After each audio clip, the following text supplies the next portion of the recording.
एक भारत बोले तो हमारी राजधानी दिल्ली कार्यक्रम था कांग्रेस का, और इसमें एक बार फिर जाति जनगणना का मुद्दा उठाया कांग्रेस के कद्दावर नेता राहुल गांधी ने। हम जाति के तौर पर गांधी सरनेम उन्हें कैसे मिला, इस पर चर्चा नहीं करने जा रहे, बल्कि एक भारत के खुला मंच पर आज मुद्दा है जाति जनगणना पर मची रार का। जाति और वर्ग के बीच आखिर क्या अंतर है? तो इसका जवाब साफ है कि जाति का निर्धारण जन्म से होता है और वर्ग का निर्धारण समाज में व्यक्ति की स्थिति से। हम एक हैं और अनेक भी। आपका प्रश्न होगा कैसे? लिंग, रंग, जाति और वर्ग के अलावा धर्म जैसे कारकों के आधार पर हम विभाजित हैं, लेकिन हम वसुधैव कुटुंबकम का भी उद्घोष करते हैं, क्योंकि हम सहोदर हैं। हमारे खून का रंग लाल है।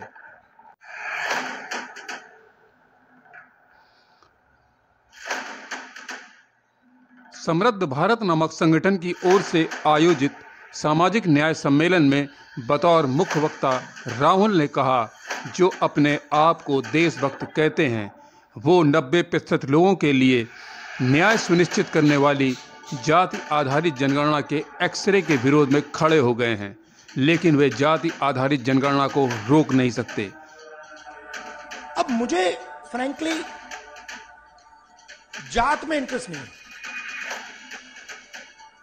मुझे इंटरेस्ट न्याय में है।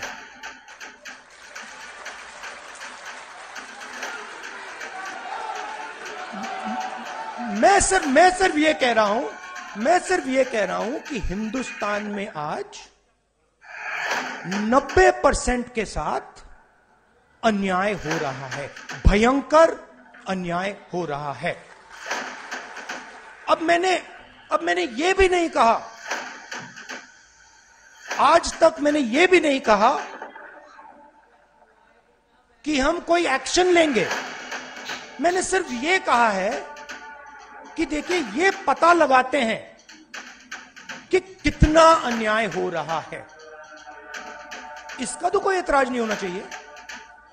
अगर आपको चोट लगे और मैं आपसे कहूं, भैया शांत हो जाए जरा, और मैं आपसे कहूं कि देखिए इनको चोट लगी है, एक्सरे करा लीजिए, तो एक्सरे से किसी को इतराज तो नहीं होना चाहिए ना। मगर आप देखिए, नेशनल मीडिया को देखिए, नरेंद्र मोदी को देखिए, जैसे ही मैंने एक्सरे का शब्द प्रयोग किया, मैंने सिर्फ यह कहा कि टेस्ट करते हैं अन्याय कितना है, सारे के सारे खड़े हो गए।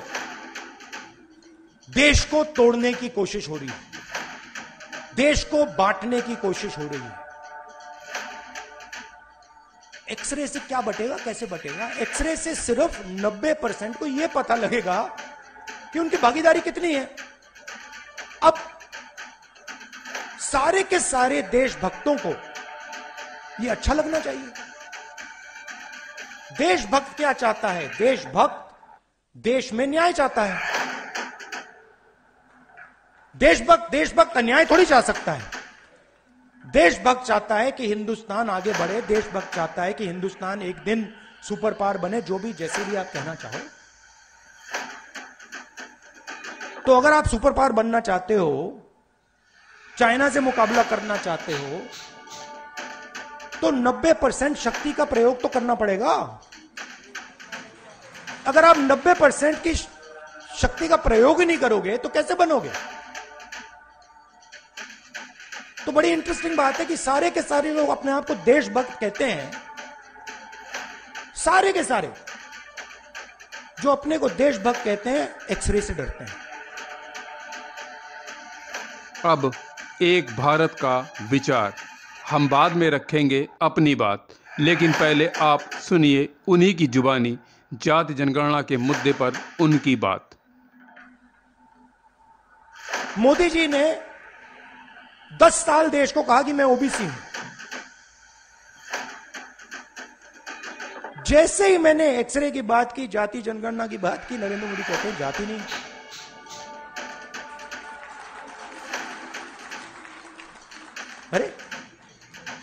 जात नहीं है तो आप ओबीसी कैसे?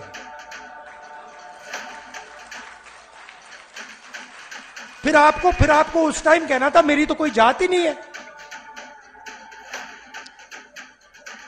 और फिर कहते हैं हिंदुस्तान में सिर्फ 2 जात हैं, अमीर और गरीब।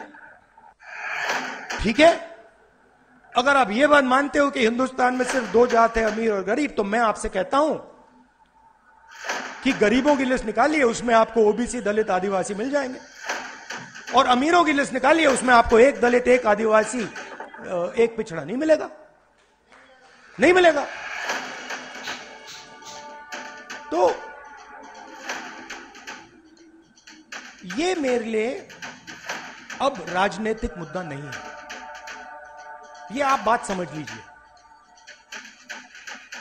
ये अब मेरा लाइफ का मिशन है। अब हमारी सुनिए, हम हैं एक भारत के सिपाही, केवल तथ्यों पर बातचीत करेंगे।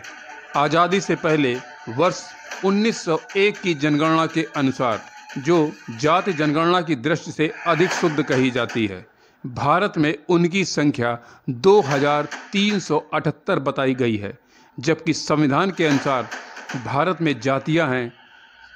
यह सवाल गूगल से पूछने पर जवाब मिला। संविधान अनुसूचित जाति आदेश 1950 अपनी पहली अनुसूची में 28 राज्यों की 1108 जातियों को सूचीबद्ध करता है, और संविधान अनुसूचित जनजाति आदेश 1950 अपनी पहली अनुसूची में 22 राज्यों की 744 जनजातियों को सूचीबद्ध करता है। अब सवाल उठता है कि इन जातियों में कौन बड़ा है और कौन छोटा। यदि कोई बड़ा या छोटा है तो बराबरी की बात क्यों, और यदि कोई छोटा या बड़ा नहीं है तो जातियों की बात क्यों। हमारा मानना है कि जन्म कहाँ, किस घर में लेना है, यह हमारे हाथ में नहीं है, तो फिर शिकायत क्यों। हमारा सूत्रवाक्य है सब स्वीकार, यही सनातन सोच भी है। अब सनातन की बात करते ही आप हम पर भी आक्षेप लगाएंगे, तो पहले मन को टटोलें, फिर आगे बढ़े। यह कड़ी आगे भी जारी रहेगी, क्योंकि सच यही है, सरलता को समझना आसान नहीं होता। छोटा सा उदाहरण देता हूँ। एक सवाल है, साल में कितने दिन होते हैं? ज़्यादातर का जवाब होगा 365, लेकिन यह अधूरा सच है, क्योंकि इस समय अंतराल में कुछ घंटे, मिनट और सेकंड भी जुड़े होते हैं। पूरे साल की बात करें तो महीने, सप्ताह और दिन जुड़े होते हैं, लेकिन पूरे साल में महज 2 दिन ऐसे होते हैं जब दिन और रात बराबर होते हैं। जी हाँ, केवल 2 दिन। 21 मार्च और 23 सितंबर को ऐसा अद्भुत संयोग होता है। भारत का सबसे बड़ा विचार एक से एक भारत की जाति जनगणना के मुद्दे पर यह पहली कड़ी आपको कैसी लगी, जरूर बताएं। आगे अभी और भी है। बराबरी की बातों पर हमारी और आपकी राय के बीच बराबरी पर चर्चा। क्या हम सचमुच बराबरी के अर्थ में जीते हैं? जानने के लिए सब्सक्राइब करें एक भारत।